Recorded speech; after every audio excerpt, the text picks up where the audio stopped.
With the latest roadmap update for Star Citizen of 4.3.1, we can start to assume where Star Citizen might be heading. The tentative arrival of the RSI Apollo series, the continuation of the Onyx facilities, and new features such as mission pickup on location all suggest that CIG could be preparing to shift the focus toward deeper systemic gameplay. While nothing is confirmed yet, of course, what stands out from these additions is the potential emphasis on medical mechanics and more broadly the idea of consequence. For years, death in Star Citizen has felt too forgiving, and these changes may indicate that CIG are finally ready to explore ways to make it matter. First, let's have a look at the roadmap update for 4.3.1, which has now been outlined with a series of cars marked as tentative. A major highlight is the long-anticipated arrival of the RSI Apollo series, beginning with the Apollo Triage, a dedicated medical ship, and the Apollo Medivac, a more heavily armored variant equipped with dual missile racks for frontline deployments. Visual upgrades are also planned in the form of a bearing laser cannon art refactor, which will refresh the look and geometry of these staple ship weapons. The Onyx facilities will continue to expand with the addition of the Science Wing, reintroducing Arkham Mallory and furthering the mystery of abandoned AST research sites spread across Stanton's Moon. At the heart of this expansion lies Dr. Jared's lab, promising some of the darkest revelations uncovered yet.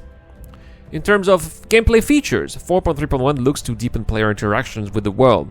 The addition of AI FPS turret will provide new PvE challenges, forcing players to either avoid or disable automated defenses during ground operations. Another major system change comes in the form of mission pickup on location, which will allow new contracts to be discovered and automatically added to the player's journal simply by entering a designated area. What I think we can really take away from this update is that medical gameplay is looking to be the main point focus of the next update.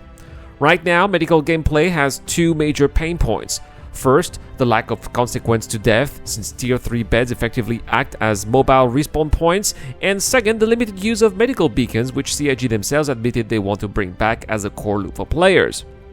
By introducing the Apollo Triage and Medivac, CIG are essentially setting the stage for a new standard in player recovery, one where medical ships have an actual purpose in the ecosystem rather than being ignored because respawning is too easy. The decision to remove respawn from Tier 3 beds is critical here. This means that ships like the Cutlass Red or vehicles like the RSI Ursa Nursa, we all know what it is, right?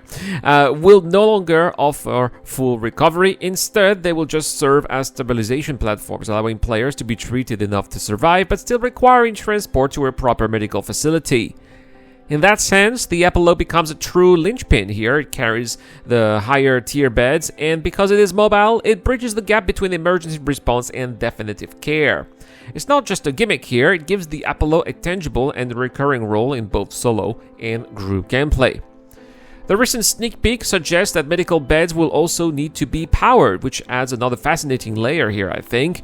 Indeed, if power management becomes a part of the healing process, then it becomes a meaningful risk as well. Imagine the scenario where a medivac's power plant is damaged during combat. Suddenly, the medical beds could shut down, which would then jeopardize patients who are being treated, perhaps. This isn't just a cosmetic feature. It could mean the difference between life and permanent injury or even character death further down the line. It also ties into crew roles. Engineers would need to prioritize keeping medical systems online, while pilots might have to avoid situations where the ship risks losing critical power. All of this here points to a broader shift toward consequence in death and injury. CIG have long spoken about death not being a mere respawn mechanic but an event with ramifications, time lost, scars, possible death, or logistical challenges. If players can no longer instantly respawn in a Tier 3 bed and instantly must rely on other players, whether through beacons or medships, that creates a player-driven safety net rather than an automated one. In practice, it will make venturing into hostile territory riskier, mercenary work more lucrative, and medical professionals indispensable. In other words, yes, this could be the first real step towards making death and injury matter. By tying medical gameplay to power management, removing respawn convenience for low-tier beds, and reintroducing beacons as a lifeline, CRG are going to build a system where players must weigh the risks of combat and exploration more seriously. And in a game that has often been accused of lacking consequence, that is a long-awaited change. Another evolution of the whole death and consequence loop that I would like to see a step further is the item recovery mechanisms. At the moment, one of the big criticisms of the game is that outside of ship loss or time wasted, death doesn't really hurt. Sure, sometimes you might have to go back to where you died to get some of your ammo, but the persistence of inventory and the safety of account-bound items means that players never truly risk much. Introducing a proper loss mechanics for in-game purchased items while keeping account-bound gear retrievable at specific terminals or even home locations could be the perfect middle ground. The idea here is twofold. First, it preserves the value of real money purchases. Players who spend cash on weapons, armor, or cosmetics won't permanently lose them, which would feel unfair in a game that has already a monetization layer tied to items. However, by forcing retrieval through entrance terminals or even your home location, well, that is still an inconvenience that makes losing them matter. You won't be able to instantly respawn with your best gear in the field. Instead, you will have to either travel to collect them or make do with lower tier equipment until you can get them back. That adds friction, not punishing here, but enough to make players think twice before throwing themselves into reckless combat. On the other hand, items bought with Alpha UEC in-game would be fully at risk or loss. If you die with them, they're gone, whether looted by other players or simply wiped as part of the consequence system. This will create a natural economy where riskier missions like venturing into pyro or tackling high-level bounties carry real weight. Players would have to stockpile gear, think strategically about what they bring, and maybe even hire escorts or medical support to increase their survival chances. Suddenly, death has a tangible cost beyond just wasted time. This system also neatly ties into CIG's push for a player-driven economy. If losing items become a standard here, then demand for replacement rises.